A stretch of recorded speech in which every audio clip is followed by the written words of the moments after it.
understanding and world-class vision and world-class this.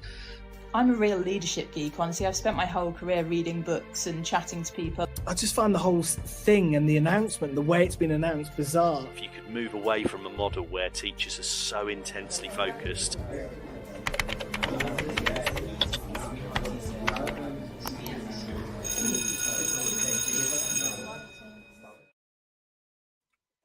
Good morning, everybody, and welcome to the Weekly Review. I'm your host, Paul Hazard, and remembering to put their clocks back this week is Lucy Newberger, John Gibbs, and Brent Poland. Looking after us all in the background is Leanne Lex.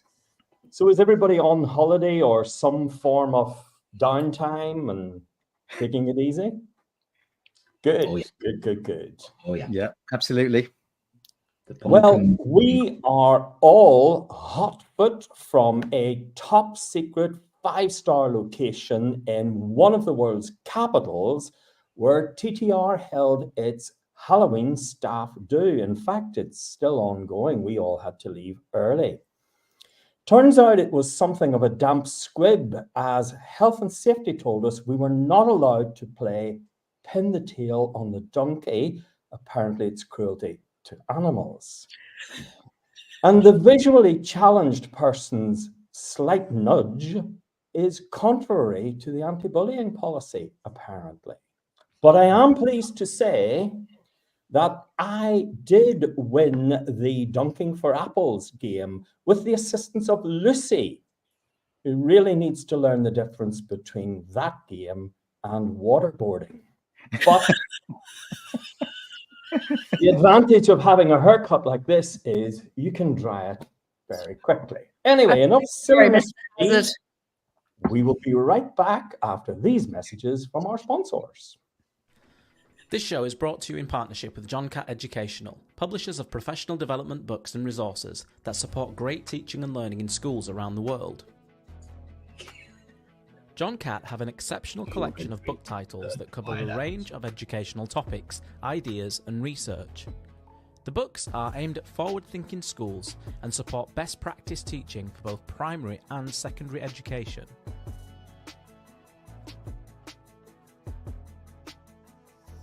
Level up your professional development today and visit johncattbookshop.com to explore the full range of titles. Use the code JCTTR2425 for 20% off your order.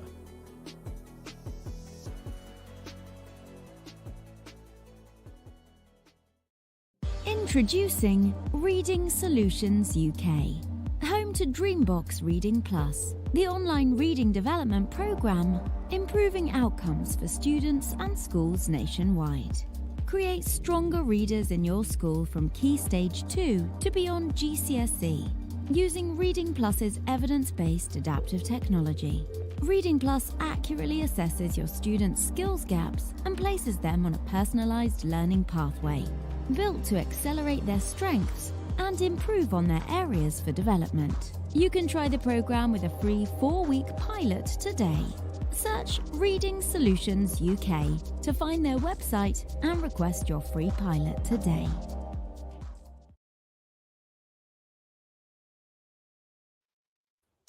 Now, an article that caught my attention this week is an investigative piece by Lucas Komisky. And it's really about disadvantaged schools having a much more difficult task in basically doing their day-to-day work, really. The things that they have to cope and manage with mean they lose money, they have difficulty employing teachers, and so on.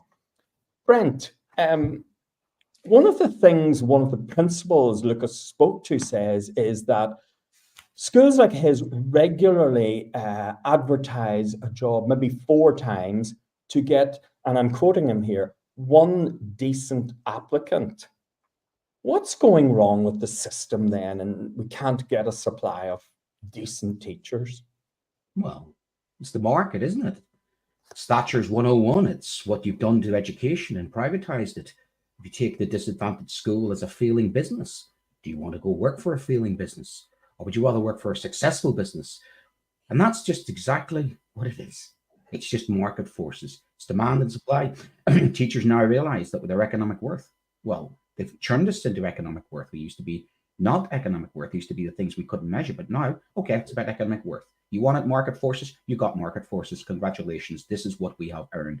This is the way our education system is. The rich get richer, the poor get poorer, the disadvantaged get more disadvantaged. I mean, I don't say that investigative journalists, I'm sure it looks like a really good piece of work.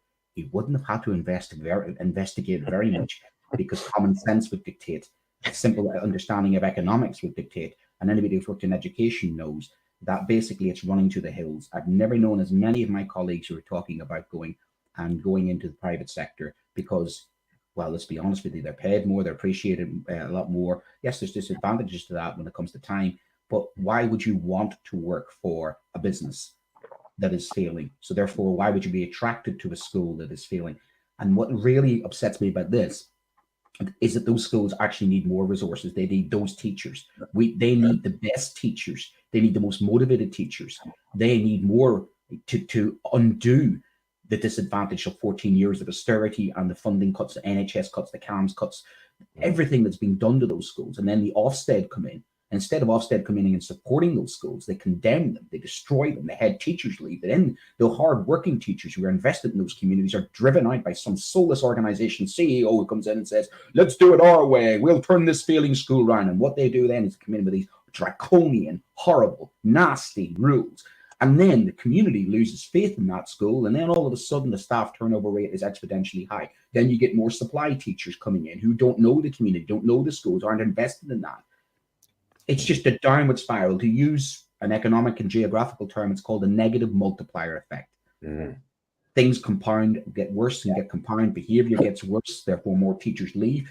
And when you look at the statistics of those schools, you're talking about higher absences rate from staff. You're talking about more staff with mental health problems. So those hardcore staff who are still in there, God bless them and fair play to them for sticking it out, are driven out as well by so many different factors. And then you're asking somebody to come in and replace that. They have to be themselves quite hardcore, quite driven. One last point about that is, with the changes in education, we're getting less people going into education who are intrinsically motivated towards wanting to change social mobility.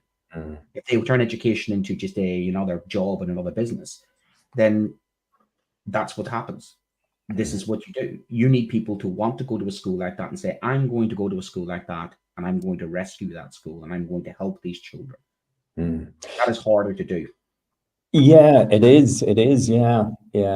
And I take your point, Brent, about, individuals wanting to go and teach in, schools that maybe aren't disadvantaged and so on. But, the best minds in education tell us that, a fundamental purpose of education really is to improve social justice.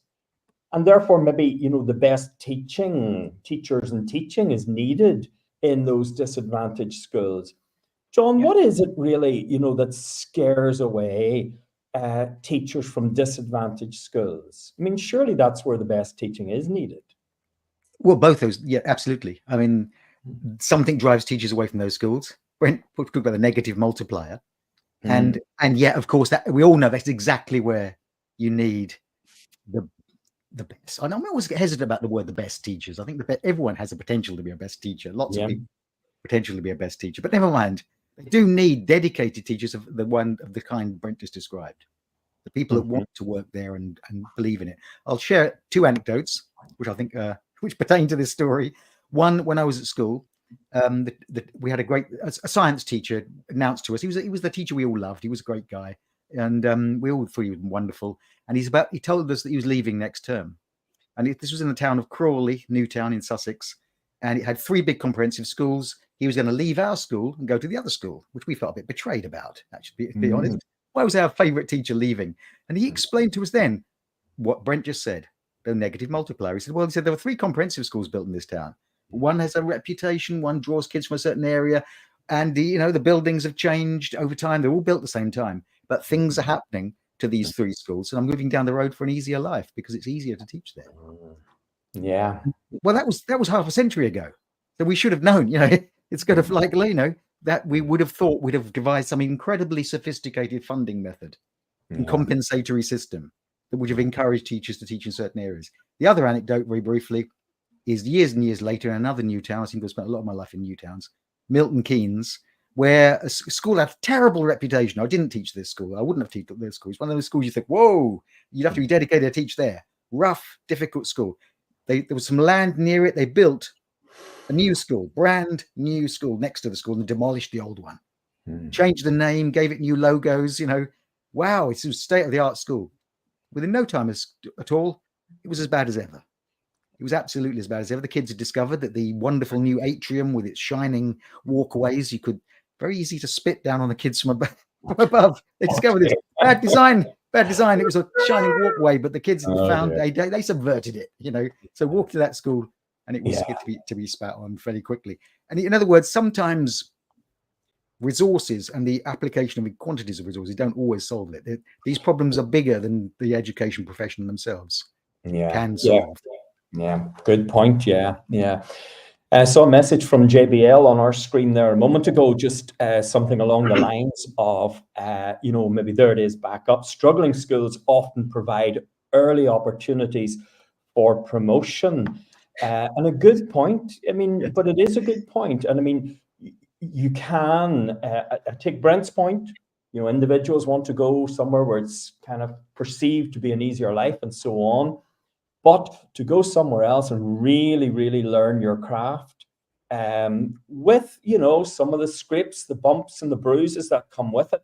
Funny enough, I'm going to talk about Amanda Kinsley Smith's show, and she talked to a young teacher about just exactly that, how you cope with difficulties and so on. Lucy, I've kind of held the hard question for you. What do we do? Is there a way out of the poverty and disadvantage cycle?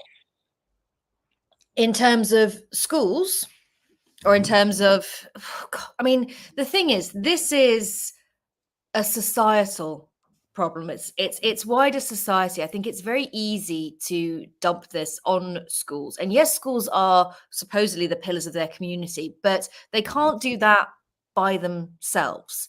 They are at the moment putting so much energy into other things. Schools in poor areas are supplying breakfast clubs and things like that, hygiene supplies, uniform, food banks, all kinds of things like that. And they're only able to do it with support. And so it's very easy to say that it's schools' job to kind of lift these communities, to bring these communities back to life.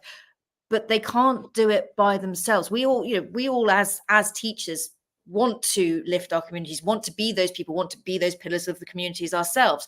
But it is an awful lot to bear on our shoulders without other people rallying around us, without other higher ups within the community, without these academy CEOs, without these people who are almost disconnected from what is really happening on the ground. And without that, and without them, if they're just sitting in their offices, sort of, with their feet on the desk going, not my problem, but it is your problem, and it's everybody's problem. It's not just school's problem. Yeah. It's a topic we will return to undoubtedly in the future, but on to our next topic now.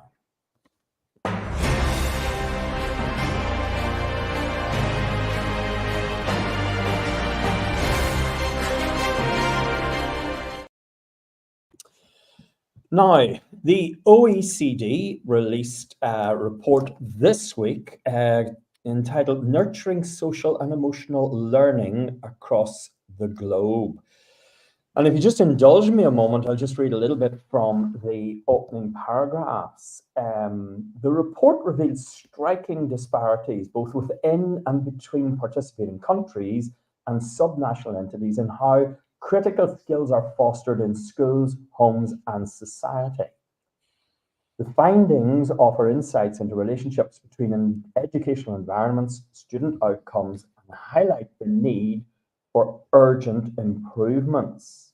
Key recommendations are for enhancing school policies and practices, taking teachers' feedback, enhancing their training and their preparedness attitudes, and so on. Lucy,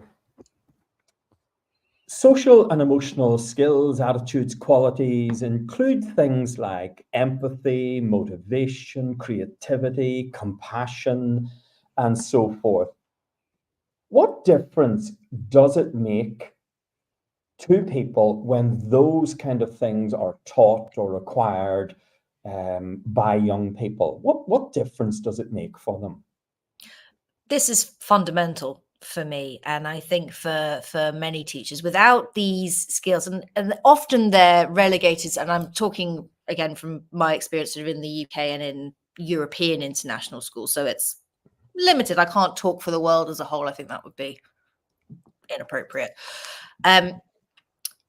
It's often relegated to kind of PSHE and sort of a cursory look or a bit of circle time here and there. And it's not treated as the fundamental principles that they are, having empathy, learning to, and I struggle with the word tolerance, but all these kind of basic things about being in a community, being in society, being in your little mini society in your classroom, understanding those around you, being aware of those around you. These are absolutely fundamental things before any other learning can take place, before any else. This should be the baseline, the benchmark. This should be what is underpinning everything we do as teachers, from the moment those little dots walk through the door, aged 4, to, all the way through, even into university.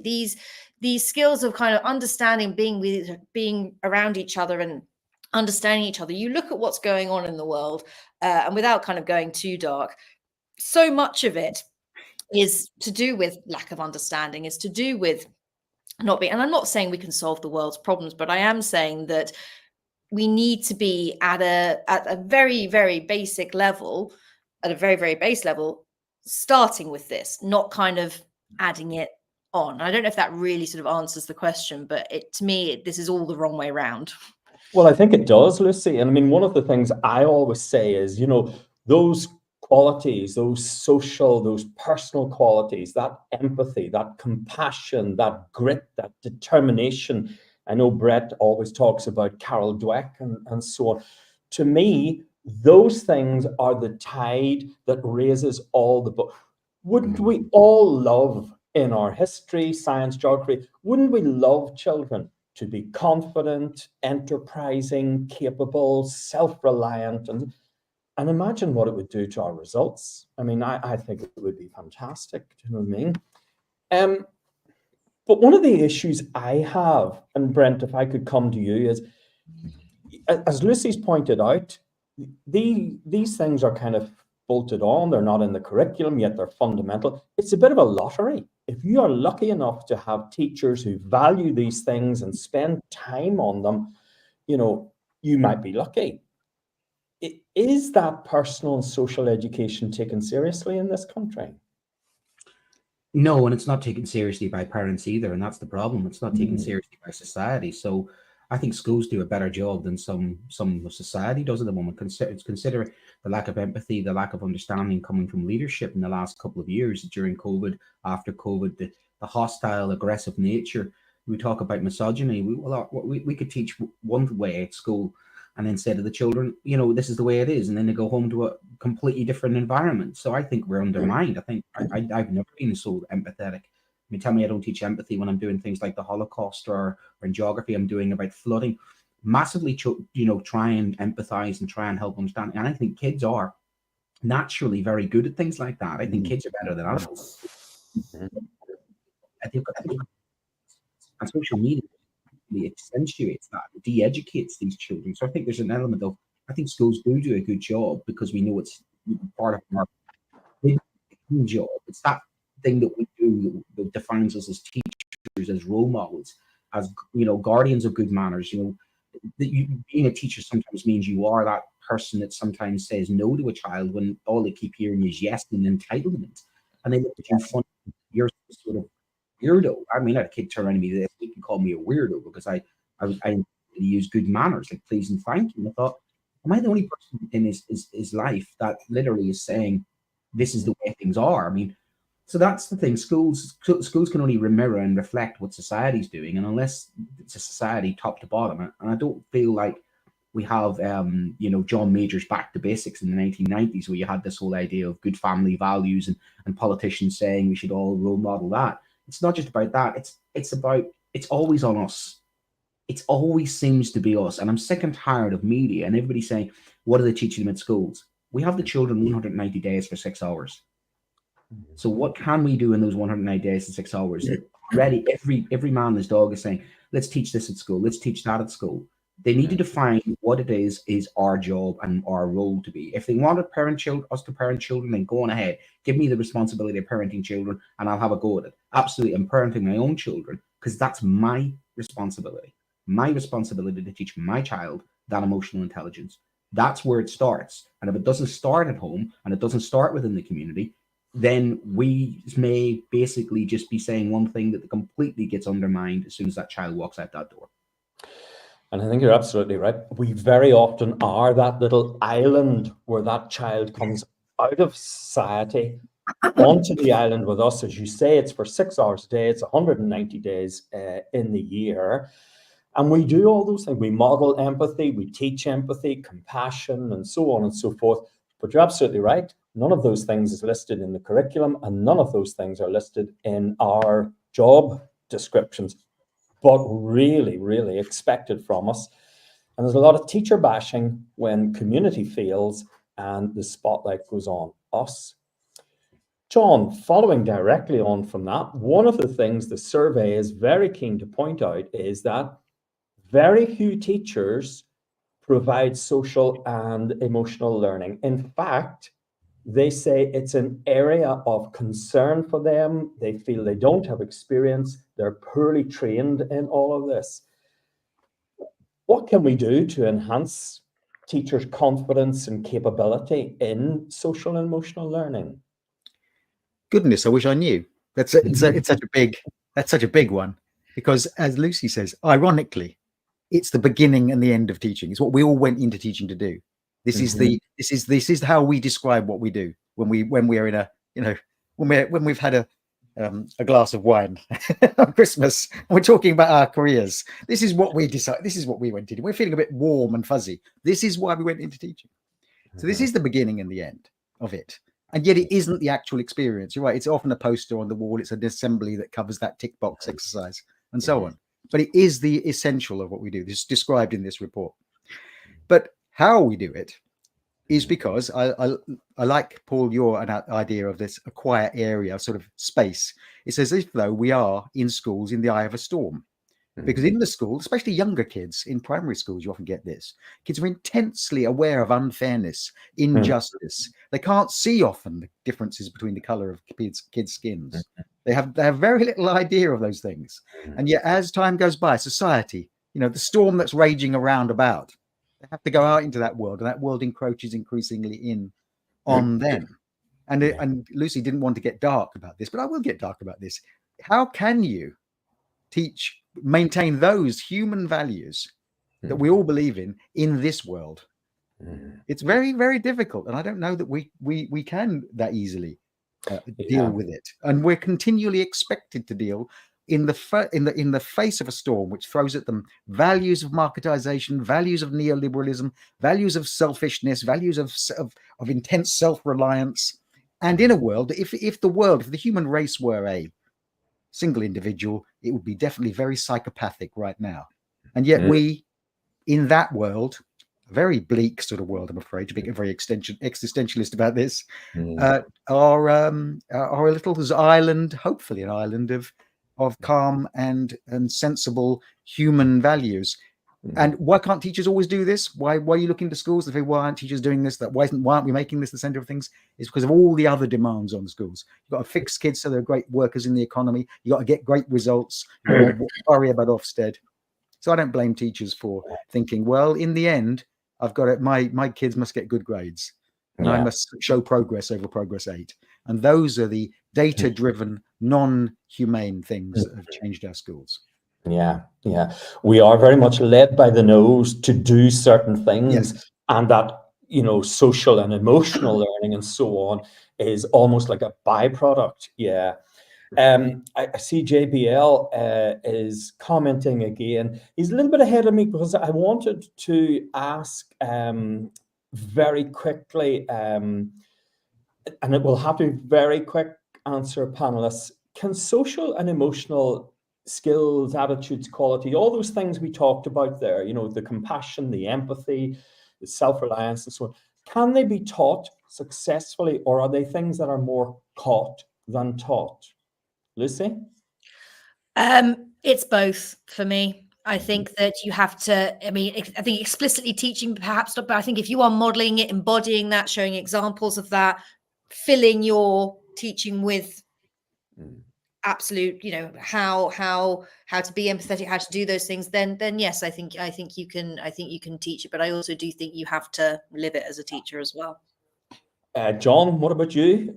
Yes, let teachers be the teachers they want to be, and you will get, as JBL commented there, you don't need to teach. You just need to be empathetic to show empathy, to teach empathy. You need to be fair to teach fairness. However, if you're at the kind of school where at the moment the kids have to walk rigidly one way down the corridor and the other way down the corridor and track the teacher with their eyes, that isn't teaching anything that we want in this world. Brent, what about you? Caught or taught? Both. I think nature and nurture on that one. Psychologists have a field day. I think some people have a more greater propensity to be more empathetic, and others can learn it through experience and through modeling and through teaching. Because why else are we there for? If we didn't believe we can actually educate and redeem and teach, then everything we're doing is completely pointless. But it's easier for some than easier for the others, and it's easier in some contexts and some settings than it is in others. And I think you need a different set of tools for a different set of children, even a different age. And I think that's where the training comes in, is knowing the right sort of method to apply to the right child. And that comes with experience. And our problem is we're losing lots of that experience within education. And what's replacing those isn't of the same nature that values these things, because they have been standardized, league tabled-ized, and don't see it as a job of a teacher. And I think we need to go back to that. What is the job and role of a teacher? And what are we in society? And that links to our next story, doesn't it, really, when I think about it? Because it is my job to look after the children, to help them, to nurture them, to grow them. And I think you get better exam results that way. Ironically, I think you get more success. I'd equate it the same as like a football manager, isn't it? You know, you've got to create the culture that you want to see in the children. However, you know, you don't have that born in some people. That has to come with a bit of experience and time. I think you're absolutely right in that, yes. And this topic always leads me into that whole area of ethos and the climate and the feel of the school and so on. And if you follow your football, you will know that your Manchester Uniteds, Liverpools, and so on, they're very big on that whole business of, you know, the climate and the culture of the club and so on, and very quick to kind of move in and fix parts of it and so on. Unfortunately, that's all we've time for on this topic today.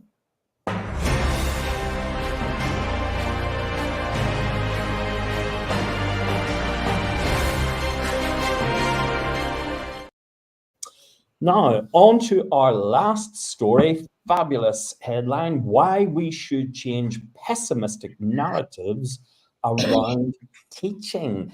And we can get into a bit of a cycle of doom and gloom. And, you know, the ethos out there is for teacher bashing, and we kind of revolt.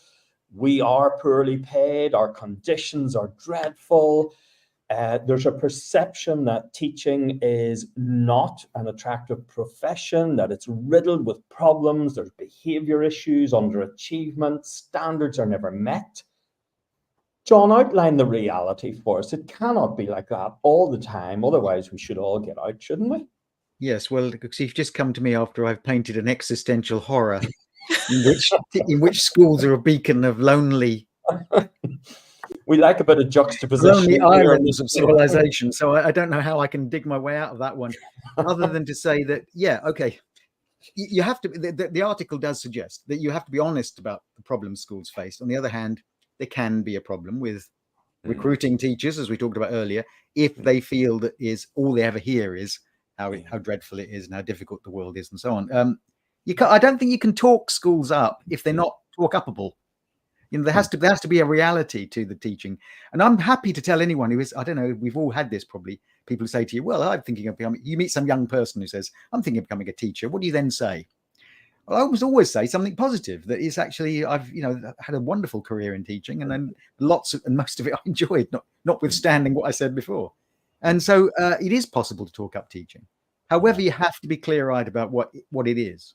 Also, I think that the other thing is that there are many narratives surrounding teaching. It's probably the most discourse-related profession in the world. I think we, especially in Britain, we talk about it in terms of social control, of class, of declining things ain't what they used to be, of the world is in some sort of difficulty and so on, and teachers must solve that problem. So we have, I think, surrounded teaching with a fog of different discourses driven by different political and ideological viewpoints. And I'm guilty of that, of course, myself.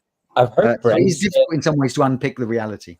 Yeah, I've heard Brent say it before, and you know, he may say it again today, but we're an easy target because we are compassionate, we have these outlooks on people, and we are very good at defending and promoting children, maybe less so at kind of defending and promoting ourselves. And when we do it, it can sound a bit yappy, can it, Lucy? Yeah. Does it sound a bit, do we contribute to our own kind of sense of...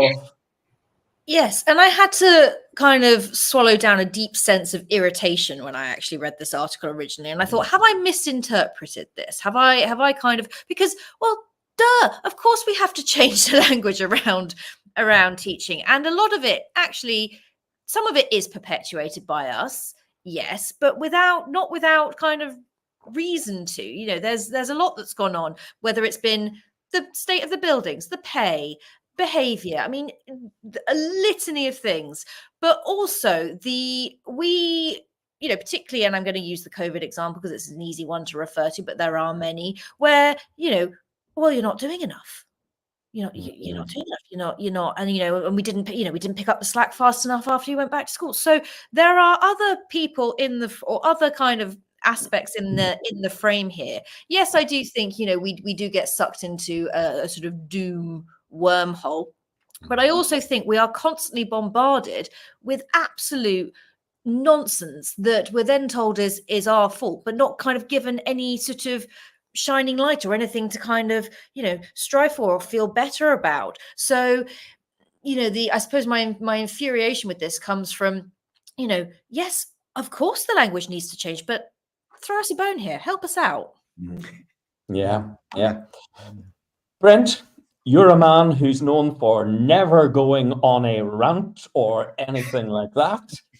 What needs to happen for teaching to be seen as more optimistic and appealing? Right. Well, first of all, teachers have got to stop bullying each other. We did a story about the Sky News expose, teacher-on-teacher abuse. EduTwitter. Stop it. Stop it. Stop adding to the fuel in the fire. Support your colleagues, support the profession, and stop undermining fellow colleagues. You may disagree with them, but stop it. Oh, Brent, there's something going on with your microphone there, Brent. Yeah. Sometimes teachers think they're always right. All right. We need to sometimes listen to each other, and we need sometimes help each other. And I think that too often there is people digging little ideological holes and pedagogical holes and saying, I'm right, you're wrong. And unfortunately, that feeds into the narrative. I think government itself needs to look at public services. If I asked nurses, I asked doctors, I asked police, I asked all those public services how they're perceived with the general public, there's a definite erosion of public service and people who are public service workers. And that's happened over the last generation because they've just been undermined, underfunded, completely criticized, thrown under the bus. And the narrative now is it's almost being done on purpose. They want to destroy public sector workers. So don't, as a teacher, give them the opportunity to destroy our profession because you are playing into their hands when you destroy our profession. It's a noble profession. It's a brilliant profession. It's one of the greatest professions in the world, but we have to make it ourselves. We've got to stand up for ourselves. We've got to stand up those who attack teachers, not join in. When you see a fellow professional getting attacked, you defend the profession, you defend the children, you defend your school, you defend what you signed up for. You do not join in. And that's a message I have as a union representative, as a politician, and as a teacher. I am tired and sick of it. of watching Edu Twitter and the negativity that is driven by teachers themselves and ideological Puritans. They've got to stop, because they are not helping one bit.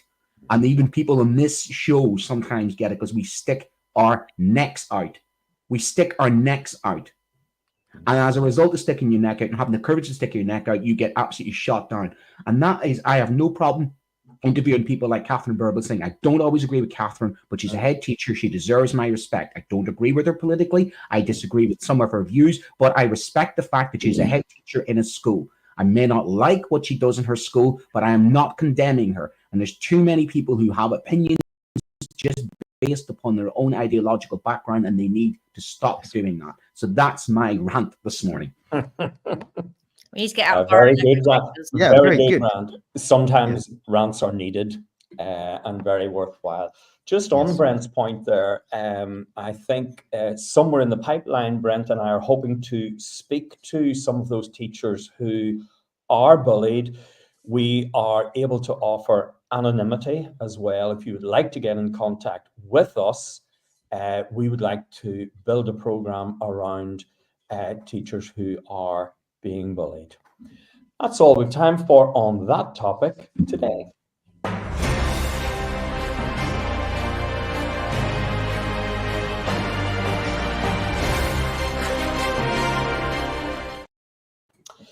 Now, shows of the week. I already mentioned Amanda Kinsley-Smith's show. That's the Sunday Late Show last week, when Amanda spoke to a delightfully enthusiastic Shauna Blaine. I'm just realizing what an advert for the profession. I really think everybody should listen to that show. Shauna is in her 3rd year out. She's so keen, so enthusiastic, fantastic voice. And they talked about the benefits and pitfalls of getting out of your comfort zone. Now, Amanda has that great relaxed kind of style. Her shows are always full of anecdotes, and there's that kind of fun empathy. She draws great information out of her guests. Great show for people like me who have forgotten their early days. Scars are still there, but forgotten them. And who occasionally are asked to go out and to do observations of, maybe student teachers, early career teachers and all. It's good to be put back in that position. Remember, there's a huge self-consciousness, for example, and Shauna tells a great story about that. I think it's a must listen for early career and student teachers. Shauna is absolutely exemplary in her attitude to challenges and just how she grows, gains, and develops from them all. That's my kind of rant. I go on those kind of positive sort of rants. Oh, I don't know who's that. Oh, John, have you listened to anything good this week on TTR? I have. I've listened to the Late Show, Dave Brown's Late Show, which he talked about Ofsted, didn't he? He did. It was the history of Ofsted. Now, I know that if anyone's listening to this thinking, history of Ofsted, that'd be like hearing the show on the Boris Johnson special hour or something. How quickly can you get to the off switch? But actually, the Ofsted, a history of Ofsted was stunning. And again, as you said, Paul, I recommend this as must listen to any teacher who has had any kind of career where I recognize a lot of this developments through time, because he took from 1978 through to the 1929 now, really, of the changes that Ofsted wrought and the changes that Ofsted were part of through education, from the days of when I can remember very liberal education schools through to now, and the effects of Ofsted and so on. So that was fascinating, going down through history. And the second part of the discussion was very much on how Ofsted, teachers, killing the myth that teachers aren't against inspections of any kind. They're not against accountability, but you can do it differently and you can do it better. And so this is a chap who is named Dr. Ian Luff, who'd done a PhD in the history and development of Ofsted, and a wonderful piece of research and really well worth listening to. Super duper, yeah. Lucy, what have you been listening to? Well, continuing the theme of great role models in teaching, and hopefully ending this whole we've gone over a half hour, but this whole weekly review. I listened to Toria Bono's show that she did alongside Tom Rogers, and she interviewed a fantastic teacher called Shelley Cousins, and they were talking about well-being and how to get through the autumn term, because I always find that certainly the October to Christmas term is the hardest part, but just that kind of, once the sort of novelty of the school year has worn off, it can kind of, it's a long run to Christmas, even though we are on half term now. But what was nice about listening to Shelley is her absolute incredible enthusiasm for her subject, for even talking about kind of just putting herself in her office for a couple of hours and planning her lessons and thinking about what she's going to do next, and just listening to someone who had nothing but positive things to say, but also did acknowledge that there are things that make teachers that tire them out, and that there are things we need to do to ensure our well-being. So if you're looking for a little bit of a boost in terms of how you feel about teaching at the moment, it's a thoroughly recommended listen. So that's Toria Bono's show called Wellbeing: How Do We Survive the Autumn Term? And it was the Sunday Social, I believe. Super duper. Brent, what have you been listening to? Well, ironically, reading. So it's Darren Lester's as part 2. So this comes as a set. So I'd recommend if you listen to the second part, maybe listen to the first part. So it was this Saturday lunchtime show or morning show, and it was about the intrinsic motivation behind reading and reading for pleasure.